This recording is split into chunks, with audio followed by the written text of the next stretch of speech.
교회의 합심 기도가 기적을 만든다. 아멘. 우리가 신앙생활을 하다 보면은 이건 기도해도 정말 안 되겠다라고 느끼는 순간이 종종 있습니다. 처음에는 열심히 기도하지요. 간절하게 주님의 도우심을 구하면서 기도합니다. 하지만 시간이 흐름에도 상황이 바뀌지 않고 오히려 더 나빠지는 것처럼 보일 때가 있습니다.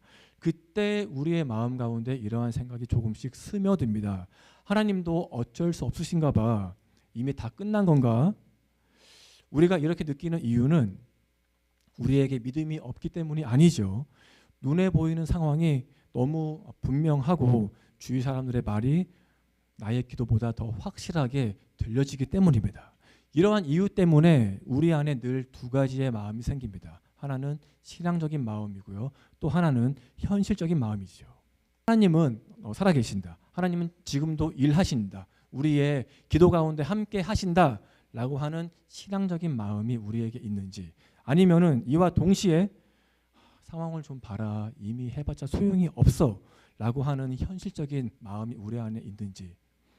여기서 중요한 것은요, 이 두 가지의 마음이 동시에 생길 때에 우리가 어느 쪽을 선택하고 있느냐입니다. 이것이 우리 앞에 놓여진 정말 중요한 선택의 문제입니다. 이 두 마음의 차이는 과연 무엇일까요? 신앙적인 마음은 기도하는 것이고 현실적인 마음은 기도하지 않는 것인가요? 우리가 흔히 오해하는 것이 하나 있습니다. 기도의 제목이 있을 때에 신앙적인 마음을 가진 사람은 끊임없이 기도하고 현실적인 마음을 가진 사람은 기도하지 않고 이 땅의 방법을 더 의지한다고 하는 것입니다. 하지만 이것은 바로 믿음에 대한 오해예요. 만약 이 설명이 옳다고 한다면 어떤 문제가 생겼을 때에 기도하면 믿음이 있는 것이고 기도하지 않으면 믿음이 없는 것이 됩니다. 하지만 이러한 논리는 우리의 믿음의 경험과도 또 말씀이 얘기하는 믿음과도 완전히 상반되어집니다. 우리는 평상시에는 믿음을 가지고 있다가 어떠한 문제가 생기면 갑자기 믿음을 포기하는 존재가 아니잖아요. 상황에 따라서 우리에게 있는 이 믿음의 깊이가 조금씩은 달라질 수는 있겠지만 주님이 주신 이 믿음 자체는 우리 마음 안에서 결코 없어지지 않습니다. 결국 중요한 것은 기도하느냐 하지 않느냐의 문제가 아니고요.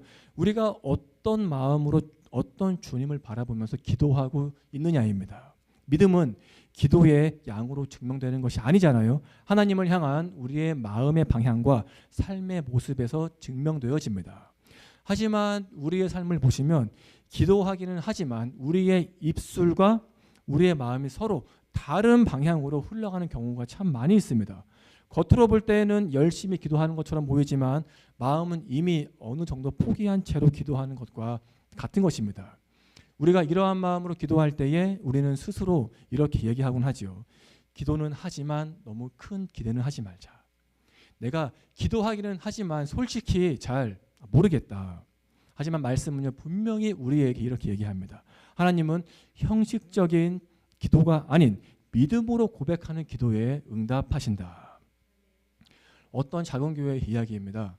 어느 날 밤에요, 교회의 한 성도가 갑자기 이머전시에 실려갔다고 합니다. 그리고 그 병원에서 의사가 이렇게 얘기했다고 하죠. 오늘 밤에 마음의 준비를 해야 하겠습니다. 이분의 소식을 듣고서 교회에서 몇몇 분들이 함께 모여서 기도했다고 합니다. 솔직히 말하면 기도를 하려고 모이긴 모였지만 그 마음 가운데 확신은 없었다고 해요. 어쩔 수 없이 기도하기 위해서 모였다고 합니다. 왜냐하면 그 시간에, 그 짧은 시간에 할 수 있던 것이 기도밖에 없었기 때문이죠. 처음에는 서로 우울해하면서 또 침울해하면서 함께 앉아 있었지만은 시간이 흐르면서요, 이 기도의 흐름이 많이 바뀌었습니다. 어떤 분은 말씀을 붙잡고 기도했고, 또 어떤 분은 찬양을 하면서 기도했고요, 또 어떤 분은 소리를 외치면서요, 하나님밖에 없습니다. 주님께서 도와주셔야 합니다. 라고 소리를 외치면서 간절하게 고백했다고 합니다. 이후에 아침에 병원에서 전화가 왔어요. 이유를 알지 못하겠지만 이분이 갑자기 고침을 받게 되었습니다. 이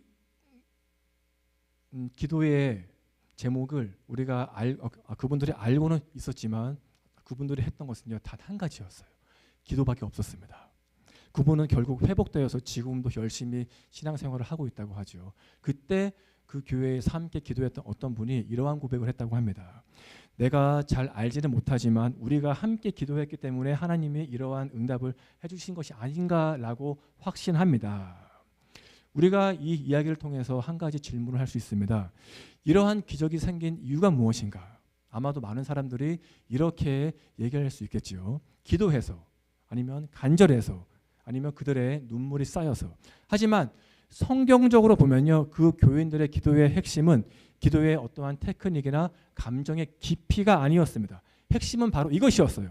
하나님 앞에 공동체가 함께 서 있다는 것. 절망과 낙심 가운데에도 기도의 그 자리에 함께 나아갔다는 것입니다. 그 기도의 시간에 함께 모였던 이 교인들은요, 하나님을 설득하기 위해서 모인 것이 아니었잖아요. 단지 주님, 우리가 할 수 있는 것은 이것밖에 없습니다. 기도밖에 없습니다. 우리는 할 수 없지만 주님은 할 수 있습니다. 라고 간절히 고백했던 것이었습니다. 이것이 바로 진정한 믿음의 기도인 것이죠. 믿음의 기도는요, 상황을 부정하지 않습니다. 현실도 외면하지 않습니다. 하지만 단 한 가지, 현실이 아닌 하나님의 가능성을 더 크게 믿고 신뢰하는 것입니다. 오늘 말씀에 나오는 예루살렘 교회도 이와 마찬가지였습니다. 헤롯에 의해서요, 교회의 핵심 멤버였던 야고보가 죽임을 당했습니다. 야고보의 별명이 기도하는 사람이었음에도 불구하고 그는 열심히 기도했지만 죽임을 당했어요. 그래서 현재 이 베드로의 상황은 교회에서 볼 때에 더 절망적이었습니다. 옥에 갇혀 있는 베드로가 야고보와 같이 곧 죽게 될 것이라고 하는 이러한 두려움 때문이었습니다. 인간의 관점으로 보면 이렇게 이야기할 수 있습니다. 이미 한 명이 죽었다. 이번에 또 죽게 될 것이다. 괜히 우리가 기대하지 말자. 하지만 말씀은 교회의 반응을요, 이렇게 언급하고 있습니다. 함께 읽겠습니다. 이에 베드로는 갇혔고 교회는 그를 위하여 간절히 하나님께 기도하더라. 아멘. 간절히 기도했다는 것은 형식적으로 혹은 의무적으로 고백했다는 것이 아니죠. 주님을 전적으로 붙잡는 기도, 기대와 소망을 품고 생명을 걸고 기도했다는 의미입니다. 교회는요, 기도의 결과에 대해서 장담하지 않았습니다. 하지만 기도의 그 자리, 기도의 그 시간을 절대 포기하지 않았습니다. 이것이 바로 하나님이 우리에게 간절히 원하시는 믿음인 것입니다. 하나님이 반드시 이렇게 해 주실 것이다 라고 외치는 것이 아니고, 그럼에도 불구하고 우린 기도한다 라고 선택한 것입니다. 그리고 그 선택 가운데 주님이 기적으로 응답하십니다. 이것이 바로 교회의 합심 기도의 능력인 것입니다. 5절 말씀을 한 번 더 마음 안에 새겨볼까요? 말씀은 현재 교회의 상황을 설명하지 않습니다. 교회의 감정도 또 교인들의 마음에 대한 설명도 없습니다. 하지만 우리가 충분히 교회의 분위기를 짐작해 볼 수 있겠지요. 교회의 혼란과 낙심과 공포가 가득했습니다. 그럼에도 불구하고 말씀은 단 한 가지만을 분명히 언급합니다. 교회는 기도했다. 교회는 기도했다. 여기서 더 중요한 것은요, 교회가 기도했다는 것보다 교회가 끝까지 이 기도의 자리를 포기하지 않았다는 것입니다. 고난과 고통이 있을 때에 누구나 처음에는 다 기도하잖아요. 하지만 시간이 어느 정도 흐를 때까지도 기도를 하지만 시간이 많이 지났음에도 상황이 변하지 않으면 우리의 기도는 점점 줄고 짧아집니다. 쉬지 않고 기도한다고는 하지만 기대와 소망을 점점 포기하지요. 기도의 입은 움직이지만 우리의 주님을 향한 이 마음은 이미 한 발 물러나 있습니다. 이것이 바로 일반적인 우리의 기도의 모습인데요. 하지만 예루살렘 교회는 그렇게 하지 않았습니다. 교회는 간절히 주님께 몸을 숙여서 모든 것을 걸고 생명까지 걸고 함께 기도했습니다. 더 놀라운 것은요, 교회는 이미 야고보의 죽음이라고 하는 한 번의 큰 실패를 경험했었지만 교회는 그 실패를 보지 않았고 하나님을 선택했다는 것입니다. 믿음은 이번에는 반드시 이렇게 될 것이다 라고 하는 확신의 감정이 아닙니다. 기도의 결과를 알 수 없다고 해도 하나님 앞에 서는 선택을 하는 것입니다. 참 놀라운 것은요, 이 기도의 선택을 몇몇 교인들만 했던 것이 아니었어요. 온 교회가 함께 온 마음을 모아서 기도했다는 것입니다. 단지 몇 사람의 열심이 아니었지요. 신앙이 좋은 사람만 고백했던 것도 아니었습니다. 교회 전체가 함께 마음 모아 기도했습니다. 교회의 의미는 주님의 부르심을 받은 공동체인데요. 교회의 의미와 같이 예루살렘 교회는 각자의 자리에서 포기하지 않았습니다. 문제 앞에서 흩어지지 않았습니다. 함께 모였고 함께 울었고 함께 하나님만 의지했습니다. 이것이 바로 합심 기도입니다. 합심 기도는요, 말과 입을 똑같이 맞추는 것이 아닙니다. 같은 절망 앞에서 같은 하나님을 바라보면서 함께 마음 모아 기도하는 것입니다. 같은 마음으로 소망을 붙잡고 같은 주님의 도우심을 구하는 고백인 것입니다. 우리 교회의 기도가 바로 이러한 기도가 될 수 있기를 간절히 원합니다. 우리에게 문제가 없을 때에도 함께 기도하고, 만약에 어떠한 문제가 생긴다면 가장 먼저 기도하기 위해서 마음을 모으고 끝까지 기도의 사역을 감당해 나아가는 기도하는 교회, 또한 응답이 넘치는 교회가 될 수 있기를 간절히 원합니다. 하나님은 우리에게 완벽한 기도의 고백을 원하지 않으십니다. 상한 마음이지만 간절한 마음으로 고백하는 기도를 우리에게 간절히 원하십니다. 주님은요, 눈물로 고백하는 기도를 절대 외면하지 않으십니다. 우리의 형편을 아시는 주님은 진심으로 주님을 의지하며 고백하는 그 기도를 들으시고 기뻐하십니다.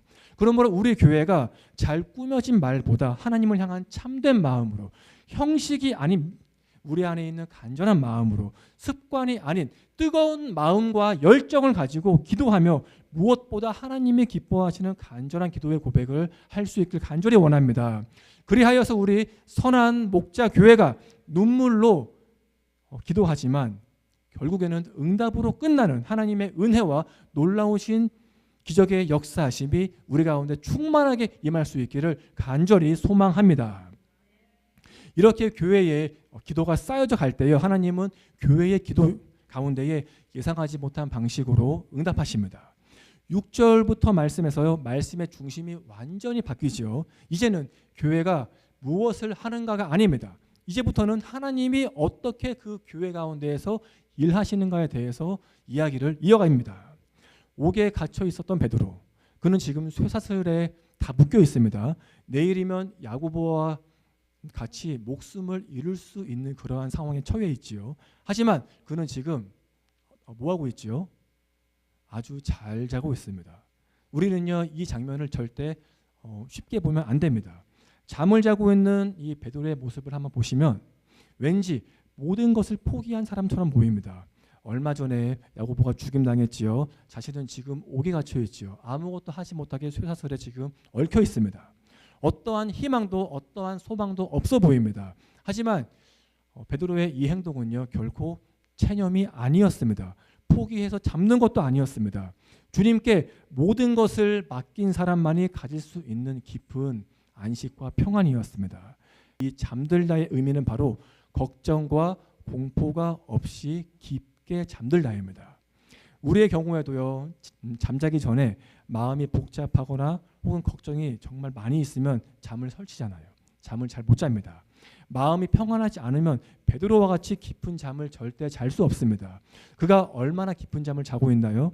보통은 툭툭 쳐서 흔들어서 깨우는데요. 그런데 베드로가 얼마나 깊이 자고 있었는지 천사가 그의 옆구리를 세게 쳤다고 합니다. 자, 스트라이크. 이 말은요, 무언가를 주먹으로 세게 쳐서 깨부수는 것을 의미합니다. 그만큼 그가 아무런 걱정이 없이 깊은 잠을 자고 있다는 것입니다. 이것은 기도하는 교회와 베드로가 같은 믿음의 상태에 있었음을 보여주고 있는 것입니다. 우리는 더 이상 할 수 없습니다. 주님께 나의 모든 것을 맡깁니다. 오직 주님만을 의지하며 나아갑니다. 또한 천사의 등장이 우리의 관점에서 볼 때는 예상하지 못한 갑작이었지만 하나님의 관점에서 보면 하나님의 타이밍에 정확히 천사가 온 것을 볼 수 있습니다. 이 말씀에서 나타나다의 원어의 의미는요, 이미 눈 앞에 서 있는 것처럼 곁에 서 있다입니다. 즉 천사는 이미 베드로의 곁에 서 있다가 주님의 때에 그와 함께 했던 것이었습니다. 교회의 기도함을 통하여서 옥에 갇혀있던 베드로에게 주님의 동행하심이 늘 함께했던 것이었죠. 주님의 시간은 이처럼 조금도 늦지 않습니다. 이후에 하나님의 역사하심은 아주 조용하게 진행되어집니다. 쇠사슬이 풀렸고 옥문도 다 열렸고 감옥 밖으로 나옵니다. 참 특이하죠. 감옥에서 나올 때까지 단 한 번의 혼란도 없었습니다. 이처럼 주님의 역사하심은 조용하게 하지만 완벽하게 이루어집니다. 그러므로 우리가 기도한 후에 가져야 할 마음은 단 한 가지, 주님을 향한 신뢰입니다. 신뢰. 주님은 우리가 예상하지 못한 방식으로 늘 일하십니다. 우리가 볼 때는 아무런 변화가 없다고 해도 주님은 이미 우리 곁에 늘 함께 하십니다. 그리고 한치의 오차도 없이 우리의 앞길을 인도하신다는 것을 늘 믿고 신뢰할 수 있길 간절히 원합니다. 주님이 베드로의 발걸음을 가장 먼저 옮기신 곳이 어디이며 거기에서 사람들이 무엇을 했습니까? 우리가 함께 읽겠습니다. 깨닫고 마가라 하는 마리아의 집에 가니 여러 사람이 거기에 모여 기도하고 있더라. 아멘. 하나님은 곧바로 베드로에게 그에게 사역을 맡기지 않으셨습니다. 가장 먼저 기도하는 공동체로 가게 하셨습니다. 이것은 기적의 목적이 단지 한 사람의 구원에만 있지 않고 기도하는 이 교회를 세우는 데에 있다는 것을 분명하게 우리에게 이야기하고 있는 것입니다. 우리가 주목해야 할 것이 있죠. 교회는 베드로가 이미 풀려난 후에 감사의 기도를 했던 것이 아니었습니다. 응답을 본 후에 기도했던 것도 아니었어요. 응답이 없었고 결과를 알 수 없는 그 시간에 공동체를 함께 모여서 끊임없이 주님께 도우심을 구하고 있던 것이었습니다. 이것이 바로 진정한 합심 기도입니다. 기도의 제목이 해결받게 되었다고 해서요, 우리는 결코 멈추면 안 됩니다. 늘 주님 앞에 함께 마음과 기도하며 간구하면서 나아가야 합니다. 예루살렘 교회는 기도가 끊이지 않는 곳, 또한 응답이 임하는 곳이었습니다. 우리가 잊지 말아야 할 것은요, 기도의 능력은 응답의 속도에 있지 않습니다. 기도의 능력은 포기하지 않는 믿음에 있고요, 끝까지 주님 앞에 머무는 인내에 있습니다. 아직 기도의 결과를 알 수 없었던 그 시간, 교회는 가장 교회다웠고 하나님은 그 교회를 가장 기뻐하셨고 그 교회 가운데 기도의 응답의 역사로 함께 하심을 볼 수 있습니다. 자, 그렇다면 우리 교회는 과연 지금 어디에 서 있습니까? 우리의 기도는 지금 어떠한가요? 우리가 혹시 응답받으면 잠시 기도를 스탑하고 있고 응답이 늦으면 점점 우리의 기도를 점점 포기하고 있지 않습니까? 하나님은 기도하는 교회를 통해서 일하기를 기뻐하시는 분이십니다. 그러므로 우리가 붙들어야 할 것은 교회가 함께 마음 모아 기도하는 것입니다. 기도의 제목 앞에서 같은 마음으로 같은 하나님을 의지하면서 고백하는 것입니다. 이와 같은 교회의 선택 가운데 하나님이 반드시 역사하십니다. 주님은 우리 교회에서요, 기도의 음성이 계속해서 끊이지 않기를 간절히 원하십니다. 기도할 때에 확신이 없다고 해도 괜찮습니다. 눈물이 우리의 앞을 가로막는다고 해도요, 괜찮습니다. 중요한 것은 우리가 마음 모아서 주님께 기도하고 있느냐입니다. 우리 선한목자 교회가 예루살렘 교회처럼 응답이 넘치는 교회, 기도가 끊이지 않는 교회, 주님의 역사하심이 흘러가는 교회가 될 수 있기를 간절히 소망합니다. 기도하는 교회 가운데 주님은 오늘도 조용하지만 분명히 우리에게 말씀하십니다. 우리에게 기적으로 응답하십니다. 우리에게 많은 기도의 제목들이 있죠. 우리가 알고 있는 기도의 제목도 있고 또 우리가 알지 못하는 기도의 제목, 또 나에게만 있는 기도의 제목, 지금 이 시간에 빨리 응답받아야 할 기도의 제목, 또 앞으로 긴 시간 동안 기도하면서 응답받아야 할 기도의 제목들, 너무나도 우리가 입으로도 고백하기 힘들 만큼의 어려움과 아픔이 우리 안에 있습니다. 이때 우리가 기도할 것은 주님만을 붙잡고 우리가 응답의 속도에 좌지우지 되지 않고요, 오직 십자가의 길로 나아가면서 주님의 응답, 주님의 인도하심을 바라보면서 신뢰하면서 나아가야 한다는 것입니다. 우리의 삶이 지금 어디에 서 있습니까? 언제나 신앙적인 마음과 현실적인 마음, 이 두 가지의 갈림길에 서 있는데 나는 과연 신앙의 길을 선택하시고 있는지, 아니면 현실적인 세상을 바라보면서 세상의 마음을 가지고 입으로는 고백하지만 마음은 이미 하나님의 응답을 포기한 채 기도만 하고 있지 않은지 우리의 모습을 한 번쯤은 체크해 보기 원합니다. 예루살렘 교회는요, 기도의 결과를 알지 못했습니다. 하지만 하나님이 함께 하심을 신뢰하는 이러한 마음을 가지고 끝까지 기도하면서 나아갔습니다. 베드로가 풀도라는 그러한 응답을 이미 받았음에도 불구하고 그 교회는, 기도의 공동체는 끊임없이 기도하면서 나아갔습니다. 이러한 공동체가 바로 우리의 교회가 될 수 있기를 간절히 원합니다. 언제나 기도하며 주님의 도우심을 구하며, 하나님, 주님께서 응답이 더디다고 하시지만 주님의 때에 맞추어서 아름답게 일하시는 주님의 도우심을, 주님의 역사하심을 우리가 삶 가운데에서 경험할 수 있도록 주님 도와주시옵소서. 날마다 우리의 삶 가운데에서 우리의 기도를 듣고 주님께서 응답하심으로 말미암아 지금도 우리의 가운데에서 일하시고 늘 우리의 기도를 기뻐 받으시는 주님을 경험할 수 있도록 우리의 삶을 인도해 주시옵소서. 이러한 믿음의 고백이 날마다 우리의 입술에서, 우리의 마음에서, 또한 우리의 가정과 우리 교회에서 흘러 넘칠 수 있기를 주님의 이름으로 간절히 축복합니다.